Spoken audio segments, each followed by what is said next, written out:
राज्य सरकार से मेरा सिर्फ इतना ही अफसोस है, साल में भारतीय जनता पार्टी की सरकार ने क्यों नहीं बनाया। आदरणीय श्री नित्यानंद राय जी को वो अपनी महत्वपूर्ण भूमिका का निर्वहन किया, इसके लिए वो सबसे पहले बधाई के पात्र हैं। गुमती पर एक कार्यक्रम में आए थे वो, और उन्होंने कहा था उसी समय जब पहली बार सांसद बने कि अगली बार मैं जब आऊँगा तो यहाँ पर पुल बना हुआ मिलेगा, लेकिन पुल नहीं बना।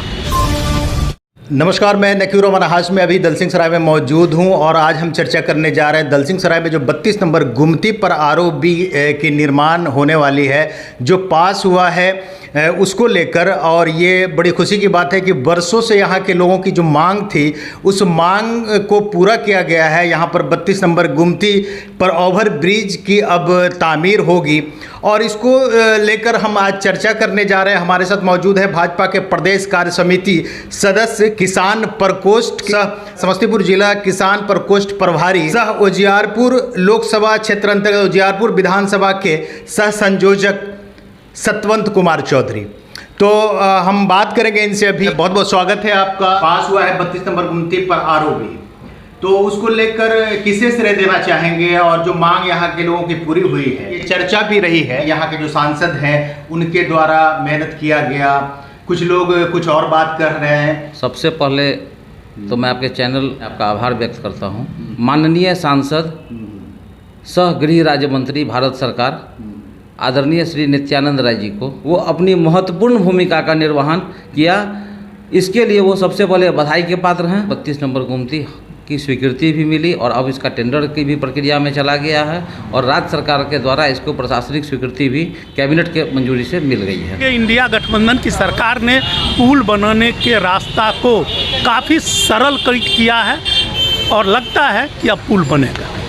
एक सांसद तो हम लोग कहते हैं टेक्निकल वर्ड होता है, लेकिन एक सोसाइटी का इस उजियारपुर लोकसभा ही नहीं, इस अगल बगल के क्षेत्रों के वो एक सोसाइटी के गार्जियन के रूप में उन्होंने स्कूल जाते हुए बच्चों को देखा कि धूप में कैसे वो बिरखते हैं, उन्होंने देखा कि कचहरी जाने में लोग को कैसे लेट होता है, उन्होंने अस्पताल जाने में वाले लोगों को देखा कि कैसे घंटों विलम्ब होना पड़ रहा था, जिसके चलते उनको गंभीर परेशानी का सामना करना पड़ रहा था। विद्यापति नगर प्रखंड हो, उजियारपुर हो, सराय रंजन हो, विभूतिपुर प्रखंड हो, बगल में मंसूरचक प्रखंड हो, या बछवाड़ा हो, या भगवानपुर प्रखंड हो, या रोसड़ा अनुमंडल जाने का रास्ता हो, या चेरिया बरियारपुर प्रखंड हो, इवन मंझौल अनुमंडल तक के लोगों का यह लाइफ लाइन था, जिसको कि हमारे माननीय सांसद महोदय ने अथक प्रयास करके इसकी स्वीकृति काफ़ी पहले दिला दिया था। उस समय में हम लोग, मैं व्यक्तिगत रूप से भी अपनी पार्टी के सदस्यों के साथ, कार्यकर्ताओं के साथ मिल करके महावीर चौक पर, इसी महावीर चौक पर महावीर मंदिर पर हम लोगों ने प्रसाद चढ़ाया था और लड्डू वितरण उस दिन भी किया था। जी, नित्यानंद राय जी 9 साल इनका पूरा हो गया, तो जब ये सांसद बने थे तो 32 नंबर गुमती पर एक कार्यक्रम में आए थे वो, और उन्होंने कहा था उसी समय जब पहली बार सांसद बने कि अगली बार मैं जब आऊँगा तो यहाँ पर पुल बना हुआ मिलेगा, लेकिन पुल नहीं बना। और अभी वो पुल बनने के कगार पर है। फिर लालू प्रसाद जी के बारे में कहा जाता है वो मुख्यमंत्री थे, ये थे, तो 2014 से भारतीय जनता पार्टी की भी सरकार थी। ये 10 साल में भारतीय जनता पार्टी की सरकार ने क्यों नहीं बनाया? क्यों, क्या उनके साथ समस्या थी? सबसे पहले तो रकम से पहले तो योजना पर आना पड़ेगा हम लोगों को। रेलवे अगर इसको आरओबी बनाने का निर्णय नहीं लेती तो किसके लिए ये अप्रोच रोड बनता? हम लोग का पहले जो सिस्टम था वो रेलवे को रेल पर ओवरब्रिज बनाना था और अप्रोच रोड राज्य सरकार को बनाना था। इसको माननीय नित्यानंद राय जी ने इसको दोनों को एकजुट करवा दिया था जिस समय एनडीए सरकार थी, क्योंकि वो चाहते थे कि जितना जल्दी बने। पहले होता क्या था कि बहुत जगह आप बिहार में देखे होंगे कि पहले आरओबी रेल का बन के तैयार है और अप्रोच रोड नहीं बनने के कारण वो अटका लटका हुआ रह जाता था। उस चीज़ को उन्होंने महसूस किया था बहुत पहले, जिसके कारण उन्होंने यह प्रयास करके कि ये दोनों योजना को कंबाइंड कर दिया उन्होंने, और जिसके कारण वो कंबाइंड प्रोजेक्ट, चूँकि एनडीए की सरकार ही थी, डबल इंजन की सरकार जिसको कहते हैं वो थी, तो उसमें बहुत उनको दिक्कत नहीं हुई, लेकिन प्रशासनिक स्वीकृति दिलाने में काफ़ी इसमें समय लगा। और उसमें नितिन गडकरी जी बधाई के पात्र हैं विशेष रूप से, जो इसको अपने सड़क मंत्रालय के माध्यम से इसमें सहयोग किया। तत्पश्चात जब ये योजना की स्वीकृति केंद्र सरकार ने दे दिया, तो केंद्र सरकार ने के द्वारा जो रेलवे का जो मद होता है, उस मद के द्वारा ये 37-38 करोड़ जो आप बोल रहे हैं वो तो दिया ही दिया। लेकिन इसमें एक सबसे बड़ी बात है, जिस बात को अभी तक आप लोग या हम लोगों के बीच में इस पर चर्चा नहीं हुई है।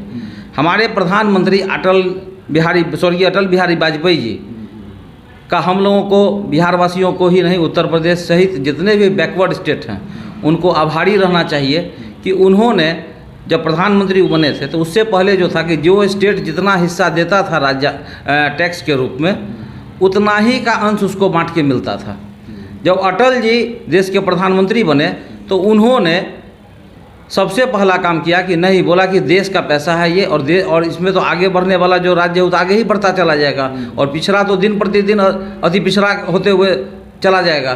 तो उसके लिए उन्होंने क्या किया कि उसको सेंट्रल फंड उसको डिक्लेयर करके, और जिसकी जितनी आबादी उसकी वैसी भागीदारी के तहत एक केंद्रीय करों का जो डिवाइजनल पूल होता है उसके तहत उन्होंने विकेंद्रीकृत व्यवस्था के तहत वितरण का व्यवस्था किया, जिसके तहत आपको हम जानकारी दे देते हैं कि 15वें वित्त आयोग ने 2021 से 26 के लिए जो फंड दिया है वो पूरे राजस्व का 4.12%, जिसकी कुल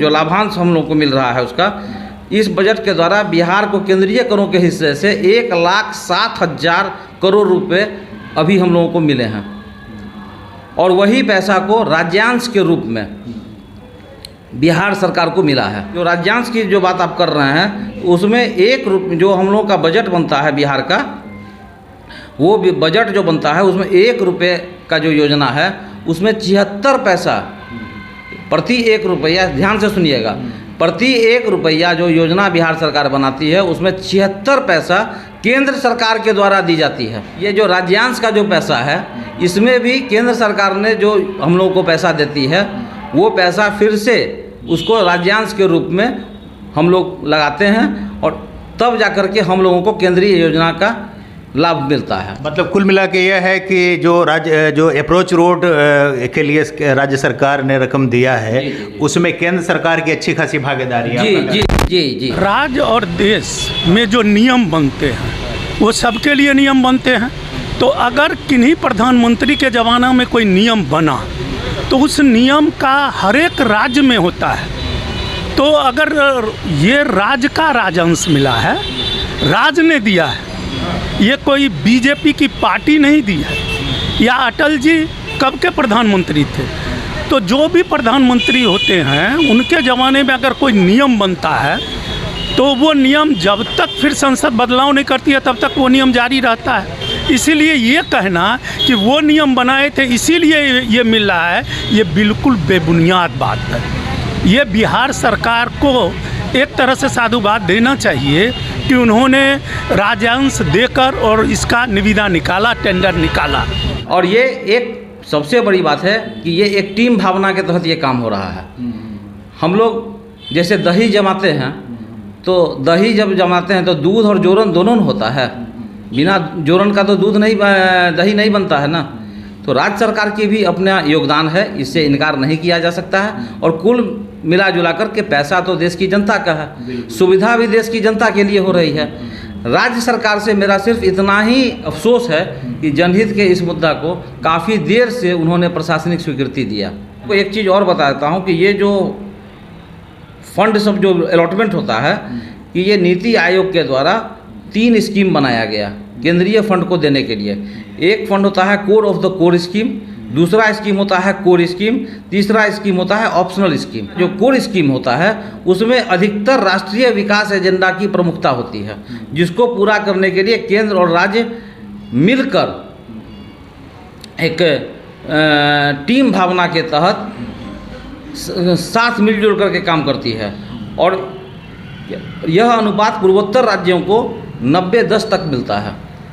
जो हम लोग अभी 76% ले रहे हैं वो पूर्वोत्तर राज्य को 90-10 तक भी मिलता है, क्योंकि वहाँ पर बहुत सारी कठिनाइयाँ ज़्यादा है। केंद्र की राशि द्वारा जो हम लोग को अनुदान दिया गया वो दिया गया 1,07,000 करोड़ रुपया, और उसी पैसा को राज्यांश के रूप में लौटाया जाता है। जिसको भी एक बात और टेक्निकल बात जान जाइए कि 40 दिन के अंदर में राज्यांश को जमा करने की उनकी बाध्यता भी है। जैसे टेंडर अपना हो गया तो टेंडर होने के बाद 40 दिन के अंदर में उस फंड को बाध्यता भी है कि उसको ट्रांसफ़र करना है। राष्ट्रीय जनता दल के जो लोग आज बहुत ही वाहवाही ले रहे हैं कि हमारी सरकार ये की, तो मैं उनसे पूछना चाहता हूँ, और हम ही नहीं, ये पूरा दलसिंह सराय की जनता उनसे पूछना चाहती है कि जिस समय में हमारे माननीय रेल मंत्री के रूप में हमारे आदरणीय श्री लालू प्रसाद यादव जी रेल मंत्री थे, हमारे सांसद के राजद के यहाँ सांसद थे, हमारे आलोक मेहता जी ही थे, और यहाँ के जो दो विधायक उस ज़माने में थे, एक 4 में थे और एक 5 में हुए, राम पदारथ महतो जी विधायक थे। उस ज़माने में राजद का विधायक, सांसद और रेल मंत्री तीनों थे। और उस ज़माने में माननीय मुख्यमंत्री के रूप में वहाँ पर आदरणीय श्री राबड़ी देवी जी थी। लेकिन उनसे एक महज रेलवे ओवरब्रिज क्या, उस ज़माने में इन लोगों से 1 फुट ओवरब्रिज भी नहीं बन सका। तो उस अंग्रेज़ के कार्यकाल में जो लकड़ी का पुल था, जिस पर चढ़ने में लोग को डर लगता था कि कब गिर जाएगा, वो वही पुल पर 2014 ईस्वी तक दलसिंह सराय की जनता को वह पुल पर चढ़ना पड़ा और झेलना पड़ा। और यहाँ की महिलाएं, बच्चे रेलवे स्टेशन पर 1 नंबर प्लेटफॉर्म से 2 नंबर प्लेटफॉर्म पर जाने के लिए उन लोगों को डायरेक्टली रेलवे पटरी पार करके जाना पड़ता था।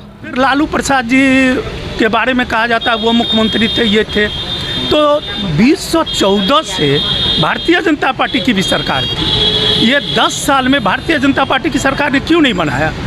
क्यों, क्या उनके साथ समस्या थी? तो हो सकता है जब लालू जी थे रेल मंत्री तो उनके खिलाफ भी हम लेफ्ट के लोग आंदोलन किए थे और पुल बनाने की मांग किए थे। वो भी आशा दिए कि पुल बनेगा। आलोक कुमार मेहता भी जब सांसद थे उन्होंने भी आश्वासन दिया था कि पुल बना। लेकिन लगता है कि अब सही मुहूर्त अभी की जो सरकार है, और हम कहेंगे इंडिया गठबंधन की सरकार ने पुल बनाने के रास्ता को काफ़ी सरल किया है और लगता है कि अब पुल बनेगा। और जब हमारे सांसद को यहाँ की जनता ने जिताया, आदरणीय श्री नित्यानंद राय जी को, तो उन्होंने बुनियादी सुविधा को यहाँ पर दलसिंह सराय में लगभग 5 करोड़ रुपए की लागत से दिया गया। और आज देखिए कि दलसिंह सराय के 1 नंबर प्लेटफॉर्म से 2 नंबर प्लेटफॉर्म पर जाने के लिए आज जनता को कोई दिक्कत नहीं। वहाँ फुट ओवर ब्रिज भी है और ढेर सारी सुविधाओं को दिया गया। कल परसों, आज से महीना दिन पहले, हमारे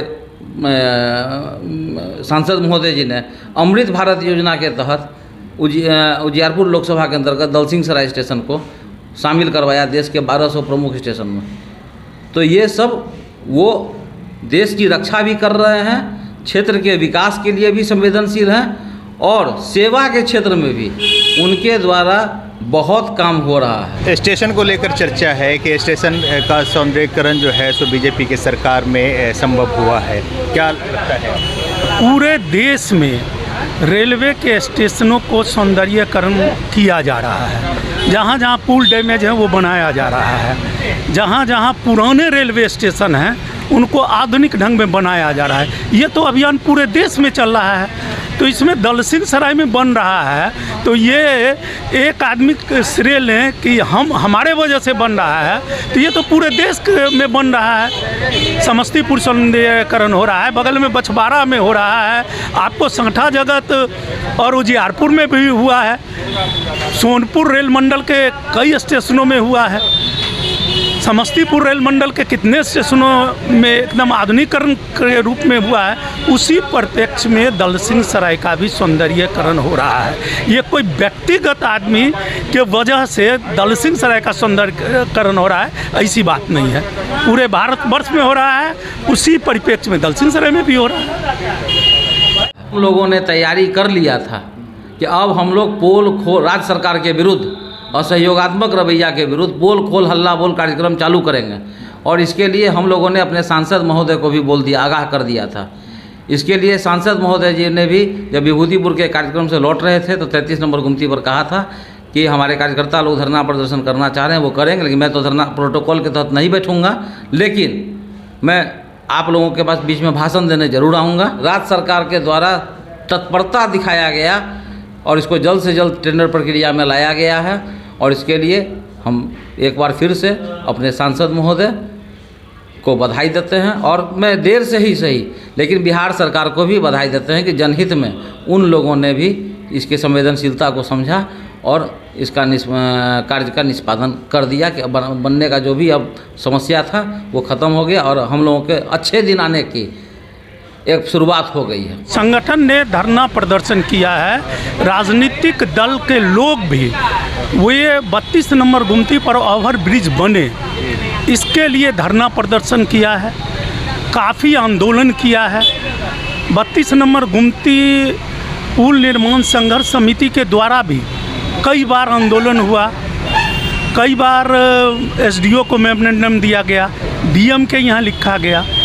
तो मेरे कहने का तात्पर्य है कि दलसिंहसराय के जितनी सामाजिक संगठन और राजनीतिक संगठन सभी ने इस पुल निर्माण के लिए संघर्ष किया। अब जहाँ तक बीजेपी का सवाल है, तो बीजेपी तो पिछले चुनाव में भी लड्डू बांटी थी, तो फिर 5 साल तक नहीं हुआ। इस बार भी बीजेपी ने लड्डू बांट दिया, चूँकि अब 2024 में चुनाव होना है। लेकिन एक इसमें पॉजिटिव बात ये आई कि बिहार सरकार ने अपना राज्यांश देकर और इसका निविदा भी निकाला। कितनी पार्टियां हैं, चाहे वो लेफ्ट पार्टी हो, चाहे वो बीजेपी की पार्टी हो या राजद की पार्टी हो या फिर अभी इंडिया गठबंधन के लोग भी लगातार इस पुल निर्माण के लिए संघर्ष कर रहे हैं। और इसी संघर्ष के बदौलत बीजेपी और वर्तमान सरकार ने देखा कि अगर हम ये पुल नहीं बनाते हैं तो जन आक्रोश उत्पन्न हो जाएगा, जो आने वाले चुनाव में इन लोगों को यहाँ की जनता धत्ता बताने वाली है। लेकिन मेरा कहने का गरज ये है कि सभी पॉलिटिकल पार्टी और सोशल संगठनों का ये देन है कि दलसिंहसराय में पुल बनने का काम अग्रसर हुआ है और टेंडर हुआ है। लेकिन एक बात और मैं कहना चाहूँगा, दलसिंहसराय की जनता तब खुश होगी जब बाजबते वो पुल बन के तैयार हो जाएगी, तब। नहीं तो घोषणा तो बहुत देखे। और ख़ासकर बीजेपी का जहाँ तक सवाल है, तो ये तो जुमलेबाज हैं, इनका तो काफ़ी चीज़ जुमले में निकल जाता है। तो जुमलेबाज की बात पर कितना भरोसा किया जाए, ये मैं उचित नहीं समझता हूँ। हाँ, लेकिन राज्य सरकार ने बाज़ाब्ता इसका टेंडर निकाला है। ये पॉजिटिव पॉइंट है कि राज्य सरकार ने इसका निविदा निकाल के, टेंडर निकाल के, राज्यांश दे के और इस पुल बनाने का मार्ग प्रशस्त किया है। जब केंद्र सरकार ने 32 नंबर गुमती आरओबी की स्वीकृति प्रदान कर दी, तब उसमें फंड भी अलॉटमेंट किया गया था, जिस फंड को बचाने के लिए हर वित्तीय वर्ष में कभी हमारे सांसद महोदय ने 10,000 रुपया, कभी 1,000 रुपया वित्त मंत्री से उसकी डलवा करके उसकी प्राथमिकता सूची में को बनाए रखा केंद्र सरकार बनाने के लिए। और उस ज़माने में चूँकि यहाँ का सरकारी जो प्रक्रिया थी वो पूरा नहीं हो पा रहा था, तो उस समय में हमारे विपक्ष के लोग ये और जनता के बीच में भ्रम फैलाना का काम कर रहे थे कि 10,000 1,000, कभी 10,000 के लिए, कभी 1,000 में या कभी 1 रुपया में कहीं पुल बनता है। आपको जानकारी दे दें कि जब एलोकेशन हो जाता है बजट में, तो 1 रुपया भी अगर उसमें डाल दिया जाता है तो केंद्र सरकार की वो प्राथमिकता सूची में शामिल हो जाती है। और जब कभी भी वो गतिरोध दूर हो जाता है तो समूचा पैसा उसको अलॉटमेंट के लिए ट्रांसफ़र किया जाता है राज्य सरकार को। मतलब कुल मिला के वो बचाने के लिए था कि वो योजना बची, उस योजना को बचाए रखने के लिए। नहीं तो वो अगर लैप्स कर जाता तो फिर 10-20 साल और हम लोगों को उतना ही मेहनत करना पड़ता। न जाने क्या क्या किन किन शब्दों का प्रयोग हमारे माननीय सांसद जी के लिए लोग करते थे। विपक्ष जो कुछ भी बोलता है उनके बारे में, वो सिर्फ एक भ्रम फैलाने का काम है। जब इन लोगों को समय मिला था तो इन लोगों ने कुछ भी नहीं किया था, और आज दूसरे के किए हुए कार्यों पर अपना मोहर सिर्फ मारना चाहते हैं। अगर इन लोगों में इतनी ही बेचैनी थी, ये तो भाजपा कार्यकर्ता को बधाई के पात्र हैं जो अपने नेता पर वो हर समय संज्ञान में देते रहा इसकी संवेदनशीलता के बारे, और वो उन्होंने लिया।